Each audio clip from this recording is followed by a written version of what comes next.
As Nana stepped into the classroom, an eerie silence swept over the room. Her classmates turned to look at her, their eyes laced with a strange mix of disgust and pity. Her heart raced. Something was clearly wrong. Nana had always been the pride of Victoria Noble Academy, an elite all-girls secondary school celebrated for its excellence. At just 16, she wasn't only known for her intelligence but also for a beauty that turned heads effortlessly. A natural overachiever, Nana had secured her place at the top of the class through sheer hard work and unwavering dedication. Each morning, she'd rise early, dress neatly in her uniform, and march to school with determination burning in her eyes.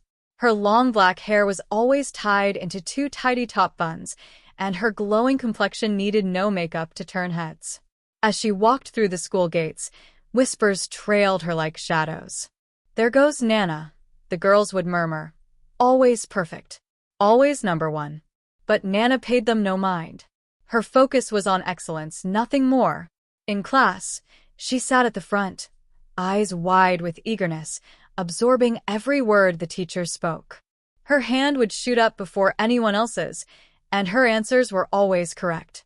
Yet, her beauty began to draw more attention than her brilliance. Even the teachers, unintentionally, found themselves distracted. Mr. Thompson, the math teacher, would stumble over explanations when speaking to her. Mr. Okafo, who taught literature, seemed mesmerized by her eloquent essays and elegant handwriting. Despite all this attention, Nana remained unaware. While others rushed off after school, she lingered in the quiet classroom, poring over her books until the sun cast long shadows across the walls. One such evening, deeply engrossed in her literature textbook, Nana didn't notice when the door opened. "Nana, you're still here?" a voice called. She looked up to find Aisha, a classmate, standing by the door. "Oh, hi Aisha," Nana replied with a smile. "Just finishing some extra reading." Aisha walked over, eyeing the stack of books. She let out a soft laugh. "If I were as beautiful as you, I wouldn't bother stressing over schoolwork," Aisha said. "You could easily charm the teachers, especially the ones who can't take their eyes off you." Nana frowned. "What do you mean?" Aisha smirked. "Haven't you noticed? Mr. Thompson, Mr. Okafo, they adore you. I bet you could get perfect grades without lifting a finger." Nana was taken aback. She had never once considered using her appearance to gain favor. "That wouldn't be right," she said. Aisha shrugged. "Just saying. Anyway, don't stay too long. See you tomorrow." As Aisha walked away, her words echoed in Nana's mind. Could she really use her beauty to her advantage? She had always believed in merit and effort, but what if Aisha was right? The thought lingered as Nana gathered her books and walked home beneath the soft glow of the streetlights. For the first time, she began to see her beauty not just as a feature, but as a tool. At home, her parents welcomed her with proud smiles. They had always encouraged her academic excellence, but tonight Nana was distracted. During dinner, her mind kept drifting back to Aisha's suggestion. Later in her room, instead of opening her books, Nana stood in front of her mirror. She studied her reflection, clear skin, radiant eyes, delicate features. Had she been blind to the influence she held? That night, a new idea took root. Tomorrow, she would test it. The next morning, Nana woke up earlier than usual.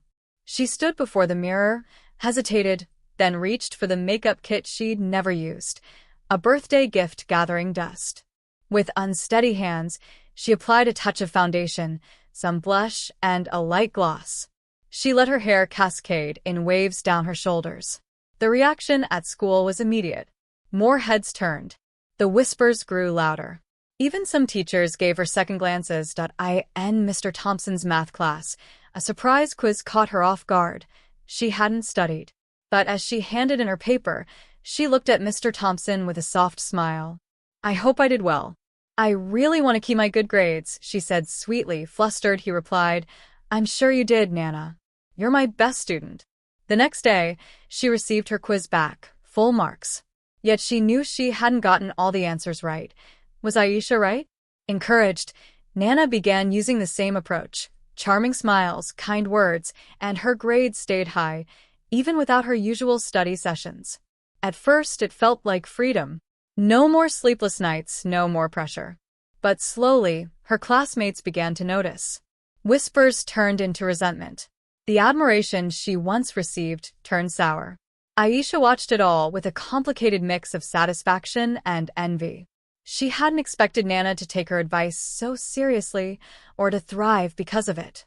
Then one afternoon, Nana overheard something that chilled her. Two teachers were speaking behind a classroom door. "Have you noticed Nana's behavior lately?" Mr. Okafo asked. "She's definitely changed," said Mr. Thompson. "She's using her looks to get ahead. And the students have started complaining. Can you blame them?" Okafo sighed. "Maybe we should meet her off campus. A hotel, perhaps." Nana's heart pounded. She backed away from the door, trembling. Guilt. Dread. What had she unleashed? That night, she couldn't sleep. Every smile, every compliment now felt like a trap. She had crossed a line she didn't understand, and didn't know how to undo. The next day, school felt suffocating. She could feel the weight of every gaze, every unspoken expectation. Desperate for clarity, Nana went looking for Aisha. She found her under a tree, scrolling through her phone, unaware of the storm she had helped create, Nana's fall and rise. As Nana stepped into the classroom, a sudden hush fell over the room. Her classmates stared at her, their eyes filled with a mixture of disgust and pity. Nana's heart pounded in confusion. What was going on? She had always been the star student of Victoria Noble Academy, an elite all-girls secondary school known for its high standards. At 16, Nana wasn't just admired for her intelligence, but also for her striking beauty. Every day, she rose early, dressed neatly in her pristine uniform, and marched to school with determination in her eyes. Her long black hair, always tied into two neat buns, and her radiant, makeup-free face made her stand out effortlessly. As she walked through the school gates, whispers often followed. "There goes Nana, always perfect, always the best." But Nana paid no mind. Her focus was entirely on her academics. She sat at the front of every class, eagerly absorbing every word her teachers said. Her hand was always the first to rise, and her answers were always right. However, her beauty had begun to attract attention she never intended. Even the teachers weren't immune. Mr. Thompson, the math teacher, often stumbled over his words when speaking to her. Mr. Okafo, the literature teacher, frequently praised her elegant handwriting and insightful essays. Still, Nana remained oblivious. While other students rushed home or joined clubs after school, Nana would stay behind, deeply engrossed in her books. One evening, as the sun cast long shadows across the empty classroom, she was absorbed in her literature textbook when a voice called out, "Nana, you're still here?" She looked up to see Aisha, one of her classmates, standing at the door. "Hi, Aisha," Nana replied with a smile. "Just finishing some extra reading." Aisha walked over, eyeing the stack of books on Nana's desk. She shook her head and laughed softly. "If I were as beautiful as you," Aisha said, "I wouldn't bother with all this studying. You could get favors from the teachers easily." Nana frowned. "What do you mean?" "Haven't you noticed how they look at you, especially Mr. Thompson and Mr. Okafo?" Aisha smirked. "You could get good grades without all this effort." Nana was taken aback. She had never considered using her looks for any kind of advantage. "But that wouldn't be right," she protested. Aisha shrugged. "Just a thought. Anyway, don't stay too late." As Aisha left, Nana sat frozen. Her beliefs had always been rooted in hard work and integrity, but Aisha's words lingered. Could life really be easier if I used my beauty? That night, she was distracted. During dinner, her parents praised her as usual, but she barely heard them. In her room, instead of opening her books, Nana stood before her mirror, examining her reflection. Her clear skin, bright eyes, and soft features stared back. Had I been blind to the power I hold? The next morning, she woke up earlier than usual. She hesitated in front of the mirror, then reached for a birthday gift she'd never touched, her makeup kit. With trembling hands, she applied a bit of foundation, a touch of blush and lip gloss. She let her hair down in soft waves around her shoulders. The change was immediate. As she entered the school compound, more heads turned, whispers grew louder, and even the teachers looked up twice. In Mr. Thompson's class, a surprise quiz was handed out. Panic surged. She hadn't studied. Then she remembered Aisha's words. When Mr. Thompson collected the papers, Nana looked up and smiled sweetly. "I hope I did well, sir. I really want to keep my grades high." Mr. Thompson flushed slightly. "I'm sure you did just fine, Nana. You're my best student." The next day, she received her paper back, full marks. She knew she hadn't earned that score. Was Aisha right after all? Encouraged, Nana began testing this newfound power. A smile here, a compliment there, and her grades remained high, even without the long nights of study. At first, it felt like freedom, but slowly, she began to notice the change. Girls who once admired her now whispered behind her back. Their respect had turned into resentment.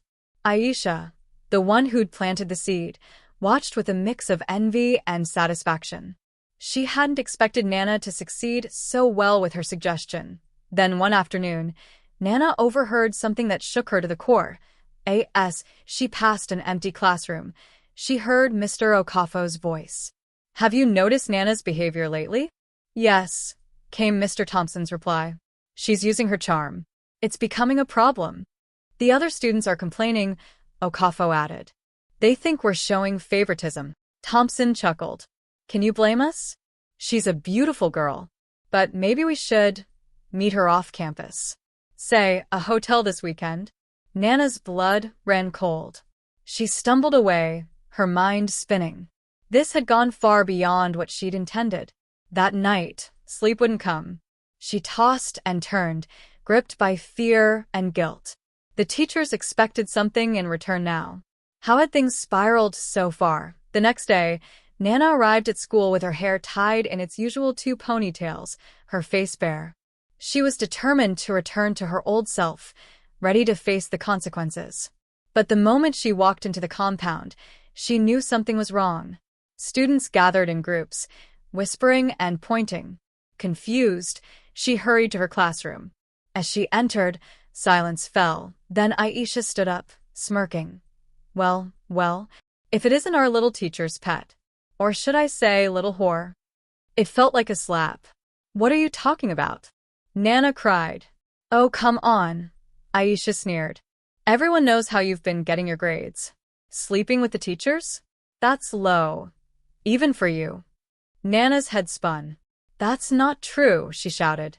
But her voice was drowned by whispers and stares. Just then, Miss Agata, the principal, appeared at the door. "Nana, come with me to my office. Now." As Nana followed her through the hallways, students parted, eyes wide, voices murmuring. In the office, Miss Agata's face was grim. "Nana, I've received troubling reports about your behavior. Accusations of inappropriate relationships with male teachers. Whether true or not, the damage has been done. Parents are calling. They're threatening to withdraw their children if you remain." "No, please," Nana begged, tears in her eyes. "It's not true. I used my looks, yes, but nothing more. I never did anything inappropriate." "I believe you," Miss Agata said quietly. "But perception matters. We have no choice. You are hereby expelled from Victoria Noble Academy." The word hit her like a blow. Expelled. Her perfect record, her dreams of graduating top of her class, gone. Outside the office, Aisha stood in the corridor, a cruel smile on her face. In that moment, Nana realized the depth of her betrayal. The following days were a blur of tears and confrontations. Her parents were devastated. Though they didn't believe the worst rumors, they were disappointed. "We raised you better," her father said. Her mother was more composed. "We'll find you another school. You still have a future." Eventually, they enrolled her at IKA High School, a public school, worlds away from the prestige of Victoria Noble. As Nana stood at the gates on her first day, she felt like a different person. The confident, celebrated Nana was gone. But as she stepped forward, she made a silent vow. "This is my second chance. I will prove that I'm more than just a pretty face. I will succeed on my own merit. Little did she know, her journey at IKA High School would come with its own trials, truths, and triumphs. This was only the beginning of Nana's story.